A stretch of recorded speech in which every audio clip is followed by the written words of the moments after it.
In our last conversation that Susan and I shared, we talked about a lot of the miscellaneous items that don't necessarily need to have a focused conversation on, but the things that are included but not limited to new rules about having people having pets within your establishment when it's okay, and that there's a lot more flexibility than there was before.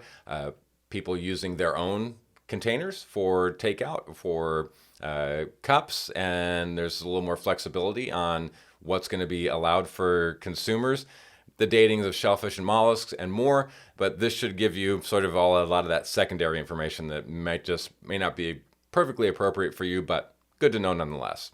So thank you for giving us this time. I hope that you're able to check the show notes for links that might be helpful, and we look forward to engaging with you. So please contact me, contact Susan, contact the state or your local county health department for a lot more information, and we'll do our level best to get you where you want to be. Welcome back to one of the final installments of this, I guess, podcast list of changes to the retail food code in Washington State. And my name is Andy Cook. I'm your host. And with me is Susan Shelton from the Washington State's Department of Health. And we're going to do let me just back up a little bit. We've already talked about changes in date marking, changes in certified food protection manager, employee health reporting, vomit and diarrhea cleaning up kits. And now there's a bunch of little miscellaneous pieces that we're going to kind of do a dust up on. And I'm going to let Susan drive that conversation because she knows it way better than I do. Hi, Susan. Hi there, Andy. Great. Thank you again. I work with the Food Safety Program at Department of Health, and every few years we do a rule revision. And so we're coming up on our most current one that it became effective in March. Excited to talk about it today. And we do have quite a few little tweaks. We've been doing the rule in our state for quite a few decades now. One of the classic ones, or one of the ones that's unique to Washington, is we are potentially looking at allowing what's called partially cooked fish. Right now, if you are in the Pacific Northwest, you might have like market salmon, fresh halibut that comes in, and you're like, man, I want to, it's fresh off the boat. I want to cook it. And my customers like it a little bit undercooked. Mm-hmm. Technically under the outgoing code, you couldn't do that. It's like, no, you have to fully cook that fish. We've made a tweak in the code based on comment that we can allow that with, so fresh fish for us means it's not frozen. And what this would mean then with this new code is if you have fresh fish and you want to offer it partially cooked, so that means you've heated it some, but to the customer specification, you could put a unique consumer advisory on your menu.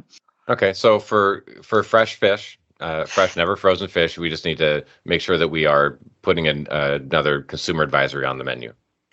Right. And so it's a unique consumer advisory. You have to work with your health department on that one because we'll probably end up providing you the consumer advisory. All right. So let's move on to the next one. So another one that we had quite a bit of interest in is pet dogs. So as you know, our code doesn't allow really animals in a food establishment unless, like we say, they're on the menu. It's like if they're not on the menu, they're not supposed to be in the food establishment. But we've had a couple of changes to the rule now for pet dogs, and it's only for dogs. No other pets, right? So a service animal is a working dog. It's working. It's providing a service to give accommodation for the customer so they can come into this in your establishment. They are there to provide a service to help the person have accommodation. They're not there as a pet. A pet comes in as part of the family. It's like, I'm not doing anything for you other than making you happy. And a lot of brew pubs, a lot of very casual, yes, a lot of very family oriented places. Sure, bring your dog. I mean, so many people have these little toy dogs. They fit in handbags, but. Let's talk about the rules for them. Yeah, so we have two changes here, and they're kind of interesting because they were put in different ways. And so the first one was for pet dogs in outdoor environments. And so we received input from customers, right? They're like, hey, we'd like to have this. And so we put that language into the code, and we used some code sections from other states that have also done it. And so what that would be is if you have it's usually like a brew pub or somebody that has like outdoor seating areas, they're like, yeah, bring your pets out here. We're outdoor friendly. And so they can apply to the health department. It's a pretty simple form that just talks about we're not going to, have they're not going to prepare food out there with the dogs. It's like, we'll serve it out there, but we're not going to prepare it out there. They'll make sure staff don't, play with the dogs, and they're not going to feed them with any dishes that come from the kitchen, that kind of thing. So if you're interested in having dogs in the outdoor portions of your food establishment, as long as you don't do any active food prep out there, so you don't have a barbecue out there, you don't, do like an open taco bar or something like that. As long as it's just service, then you can apply to have that. That was something that we received again from customers. Quite a few people commented there, like, we want to have this access. And we're like, perfect. So we did that. We don't want employees petting them or anything like that. And then making sure that there is just notice to the customers that we allow, kind of dogs inside. And then you have to provide notice to the health department. So that one's going to be, I think people are going to hear that like, oh, pet dogs are allowed inside. It's like, not really. It's really only if you have a very limited, you really only wash glassware pretty much type of food establishment. So advice is if I want to be compliant and have, and allow pets, I should reach out to my county's health department and get the application, and that'll pretty much diagram what the expectations are and what the environment needs to look like, and then you fill it out and you're good. Yeah. And then you follow it. Right. Yeah, right. Yeah, exactly. Okay. So, and because each one of them has a little bit different kind of parameter of how to do it safely. So again, the outdoor is you can have your full menu, as long as all that work is done inside and not outside, but you can totally have your full menu and have pet dogs outdoors. The indoor one, going to be a lot more specific, a lot more select. Cool. So we got partially cooked fresh fish, pet dogs. What's next?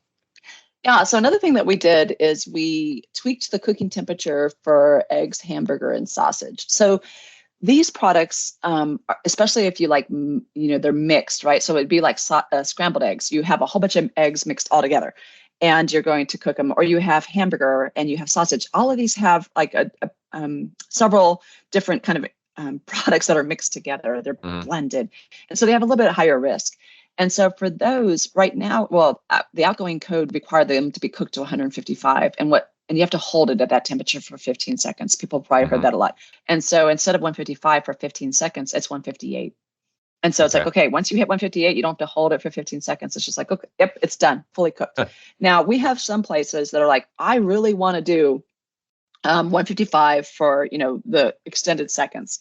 So if you're like, no, I'm adamant, I want to do it this way, then what you would need to do is write up a plan for how you're going to manage that, how you're going to keep that temperature and how long you're going to hold it. Okay. And even that, it actually increased to 17 seconds. We adopted the federal code on that one. Okay, but so you can kind of go take your take your probe, check it out, because this could potentially be something that a health inspector might be looking for. So I can guarantee you we are asking health inspectors to be looking for this. Okay, so it's not potential. It's going to happen. Get ahead of it, probe it, find out where you are, and figure out where you need to be. It sounds like a lot of you are already where you need to be. I think so. But here's the thing. We want to make sure you have control over your cooking. This is something that is very difficult for us to measure when we're out in the field, because sometimes we don't see people cooking meat. So we're like, we want to make sure you're like, yes, I check this. I make sure our procedures work. We make sure this is fully cooked. And so we'll try to evaluate that as well. But know that we always try to get staff to go, check cooking temperatures, because it is so hard for us to evaluate if you're not actively cooking when we're there. What else? Any other important places on the miscellaneous category? Yeah, the other one that we did that was a consumer request and for modification is refilling of reusables. And you've got customers probably that bring in a coffee cup, or they bring in, they're like, hey, can you put this in my, portable container, my container for my take home? Technically, that wasn't allowed under the code. A lot of people were doing it. You might see people in the grocery store filling their own container inside of a grocery bulk bin. It's like that wasn't allowed either. And so we made some tweaks to the language in there to allow it a little bit more. And we try to clarify it. We tweaked it so that you could refill a customer's cup with a latte, like a beverage with milk. Before you could just fill a black coffee, that's something that didn't have milk in it. But now it's like, no, you can fill something that actually has that TCS food that we talked about, like milk, something that has some temperature control. That's the only thing that we really changed that you can do now, in addition to what you've been doing. A lot of industries are moving that way. I think Starbucks just announced that they're going to try to phase out their paper cups. A lot of people are doing regular takeouts. But what's new is, okay, let's say you want to go beyond this refillable of a beverage container. It's like, I want to actually allow them to, refill with, maybe you work in a grocery. You're like, I want them to be able to, they want to put this deli meat that I'm cut for them. We give them some directions on how to do that. It's like, okay, here's how you can do that. That would require, again, a separate plan and an advance approval in order to do that. But we want to give some options. And like you said, a lot of businesses want to do it just inherently. They're like, man, I want to start doing this. A lot of customers, this was our number one request during this Rural Vision from customers. Yeah. And we actually received, from a lot of other businesses. We even received a kudos on this from the zoo, in the aquarium. I mean, so, we had a lot of individuals go, we want to see you start allowing more refillable, reusable. So we definitely know it's the wave of the future. The one other item I have is mollusks and shellfish. We're in the Northwest. We have a lot of mollusks and shellfish. So that's your oysters, clams, mussels, scallops, if they're still in their shells. But those, if you buy those, they come with what's called a shellfish tag. So, you buy them in bulk. They come in, they're pretty much a living animal still. They have a kind of their birth certificate, which is their shellfish tag. You're probably accustomed to that. You're required to keep that for 90 days after you're done serving that out of that bag. We've always required you to put the final date that you use the product, but now we need you to put the first date too. So when you open that bag and you have shellfish, and you have to mark on it, the day that you opened it, and then you have to mark again when that total supply is gone. So it might be 2 weeks or whatever, but it's like, okay, from one date to the second date, you have to have both dates written on that tag. It helps us if we have an illness related to the shellfish. We grow them in Washington. They're grown all over, but we have a large shellfish operations in Washington state. So we want to make sure that if we have people getting sick from these shellfish, that we fix the shellfish area. Okay, so we want to be able to track it as tightly as possible. Let's wrap this up, Susan. Anything else you want to leave us with? Yeah, I think people really encourage people to kind of look through it as well. They can reach out to us. We talk to people directly all the time. I love talking about the code. I love talking about the code changes. I really like hearing from operators because it helps us go, okay, wait, this is kind of, where people are looking at this. It helps us train better, helps us be more consistent. So they can totally reach out to us too. Really encourage you to talk with your inspector if you have questions. I hope that you have some time to review some of the materials that we used with the recent rule revision. You can read the full code, but we're always happy to talk with you about it if you have certain sections. If you just want to have conversation about it, we want to make sure you're as looped in as possible. Realize everyone is very busy. We'll do what we can to help meet your need and your understanding. But again, we really this is our educational period. This is the time to talk. So if you can take a spare moment, talk with your inspector, but you can also reach out to your local health department. You can reach out to your partners that you have, in your community that are helping with you, such as what you're doing here, Andy, with saying, hey, I can connect, and just have the conversation. And then, like I said, you can also reach out to us directly. We're always happy to talk about it.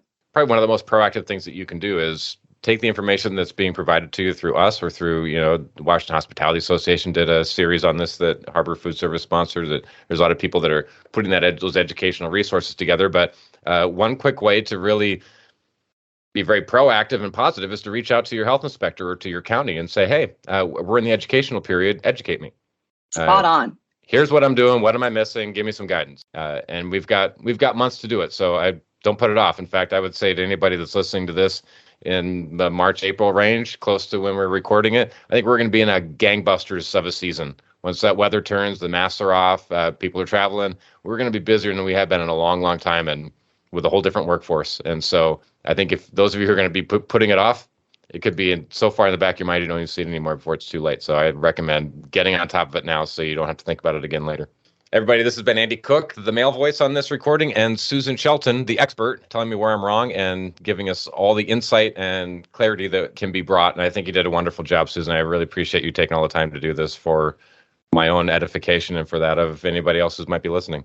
I appreciate it. It's been an amazing pleasure, actually, Andy. I think you asked spot on questions. I'm hopeful that people take your op-ed and go, yes, I'm ready. I want people to be empowered. I want them to be ready. I'm excited as well. I have high hopes.